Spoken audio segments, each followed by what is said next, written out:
प्रिय विद्यार्थियों, आज अपन बात करेंगे फाइनेंशियल मार्केटिंग ऑपरेशन एफएमओ के अंतर्गत प्रतिभूतियों का सूचन। हमारा प्रश्न है आज का, प्रतिभूतियों का सूचन होता क्या है। इससे पहले हम ये जानने की कोशिश करेंगे कि प्रतिभूतियों का सूचन कब कराना होता है। तो पूर्व में बताया गया कि पूंजी बाजार दो प्रकार के होते हैं। पहला होता है प्राथमिक बाजार और दूसरा होता है द्वितीयक बाजार। प्राथमिक बाजार को हम न्यू इश्यू मार्केट या प्राइमरी मार्केट के नाम से जानते हैं और सेकेंडरी बाजार या द्वितीयक बाजार को हम स्टॉक एक्सचेंज के नाम से जानते हैं। प्राथमिक बाजार में जब प्रतिभूतियां पहली बार सूचीयन होने के लिए जाती है या लिस्टेड होने के लिए जाती है तो उसे हम सूचीयन कहते हैं। अब प्रश्न यह उत्पन्न होता है कि सूचीयन होता क्या है। तो कोई भी प्रतिभूति, चाहे वो अंश के रूप में हो, चाहे प्रतिभूति के रूप में हो, चाहे किसी भी प्रकार के ऋण पत्र के रूप में हो, जब उसे मार्केट में बेचा जाएगा तो सर्वप्रथम उसे प्राथमिक बाजार या न्यू इश्यू मार्केट में लिस्टेड कराने के लिए पंजीयन कराना होगा। अब प्रश्न यह उत्पन्न होता है कि यह सूचीयन है क्या। तो जब किसी भी कंपनी के आवेदन पर स्कंद विनिमय केंद्र या स्टॉक एक्सचेंज मार्केट उसके अंशों व ऋण पत्रों को अपनी पूंजी में सम्मिलित कर लेता है तो वह सूचीयन कहलाता है। यानी मार्केट उस प्रतिभूति को पहली बार जब सूची में सम्मिलित करेगा तो वह सूचीयन कहलाएगा। प्रतिभूति अनुबंध अधिनियम के अनुसार किसी मान्यता प्राप्त स्कंद विनिमय केंद्र में ही प्रतिभूतियों का क्रय विक्रय किया जा सकता है। स्कंद विनिमय केंद्र को सूचीयन कराना अनिवार्य है। यद्यपि सूचीयन ऐच्छिक है, फिर भी कंपनी को अपने प्रविवरण में इसका उल्लेख करना पड़ता है कि सूचीयन हेतु आवेदन दिया गया है या नहीं। यदि प्रविवरण में दिया गया है तो कराना होगा, नहीं दिया गया है तो नहीं कराना होगा। लेकिन बिना सूचीयन के कोई भी प्रतिभूति अंश बाजार में बेची नहीं जा सकती। सूचीयन से अभिप्राय कंपनी द्वारा प्रथम बार बेचे जाने वाले अंशों का उस बाजार की सूची में अपना नंबर लगवाने से, सूचीयन कराने से है। कोई भी कंपनी सूचीयन क्यों कराएगी? सूचीयन कराने के निम्न उद्देश्य हैं। ऑब्जेक्टिव्स ऑफ लिस्टिंग: सूचीयन से अंशों, ऋण पत्रों, प्रतिभूतियों की तरलता में वृद्धि होती है। प्रतिभूतियों के व्यवहारों में निरीक्षण और नियंत्रण की व्यवस्था अच्छी होती है। विनियोजकों में धन की सुरक्षा रहती है। विपणन की सुविधा उपलब्ध होती है। सौदे भी नियंत्रित रहते हैं। प्रवर्तकों को कंपनी में उचित स्थान भी मिलता है। इन निम्न उद्देश्यों के लिए कंपनी के प्रतिभूतियों का सूचीयन कराना होता है। इसी क्रम में आगे हम देखेंगे सूचीयन की प्रक्रिया क्या है।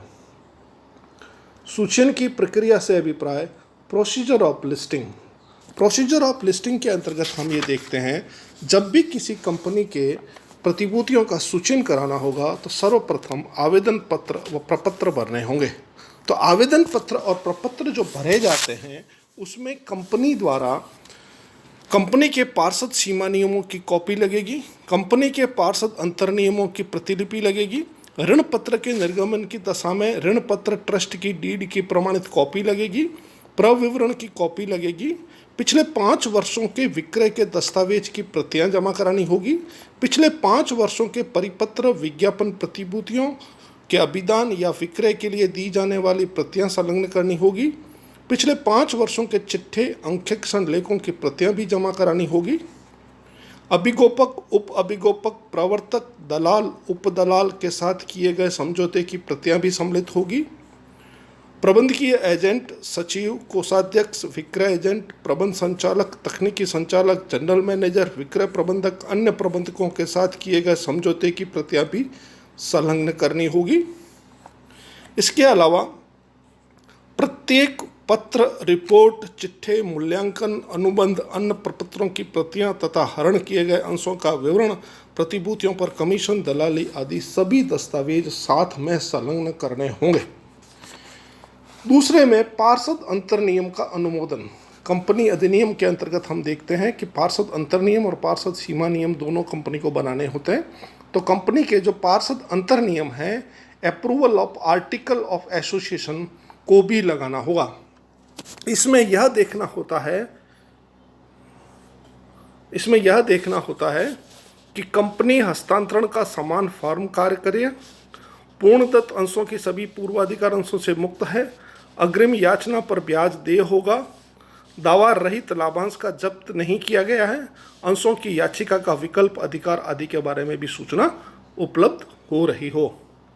इसके बाद में सार्वजनिक प्रस्ताव घोषित करना होगा।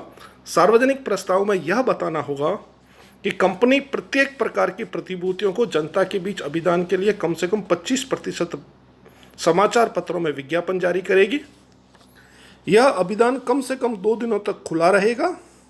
कंपनी को सार्वजनिक प्रस्ताव से निम्नलिखित शर्तों का पालन करना होगा, जिसमें न्यूनतम 10% प्रतिभूतियां जनता को निर्गमित की जाएगी, जो कि 20 लाख से कम नहीं होगी।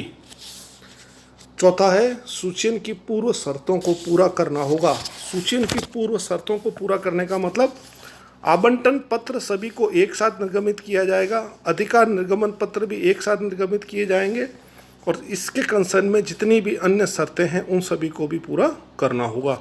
ये चारों शर्तें पूरी करने की स्थिति में कंपनी की पंजीयन प्रक्रिया पूर्ण होगी। जब कंपनी की एक बार सूचीन की प्रक्रिया पूरी हो जाती है तो उसके बाद हमें यह देखने की आवश्यकता पड़ती है कि सूचीन से किसी भी प्रकार का लाभ या एडवांटेज है या नहीं है। तो सूचीन से हमें ये लाभ है कि सबसे पहला सूचीन से हमें ये लाभ है कि विपणनशीलता बनी रहती है, दलाल की सेवाएं लेनी जाती है, विनियोक्ताओं का विश्वास बढ़ता है, प्रतिभूतियों सौदों पर नियंत्रण रहता है, सुरक्षा की स्थिति होती है, करों के भुगतान में सरलता बनी रहती है, साख में वृद्धि होती है, कंपनी के स्वामित्व में वृद्धि होती है, कंपनी की ख्याति में वृद्धि होती है, और पूंजीकरण में भी वृद्धि होती है। यानी बहुत कुछ फायदा होता है सूचीन से। सूचीन कराने के कुछ ड्रॉबैक भी हैं।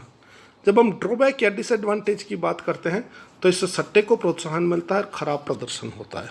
इस प्रकार आज के लेसन में हमने सिर्फ इतना ही समझने की कोशिश की है कि सूचीन होता क्या है, सूचीन की प्रक्रिया क्या है, उसके उद्देश्य क्या है, उसके एडवांटेज क्या है और डिसएडवांटेज क्या है। धन्यवाद।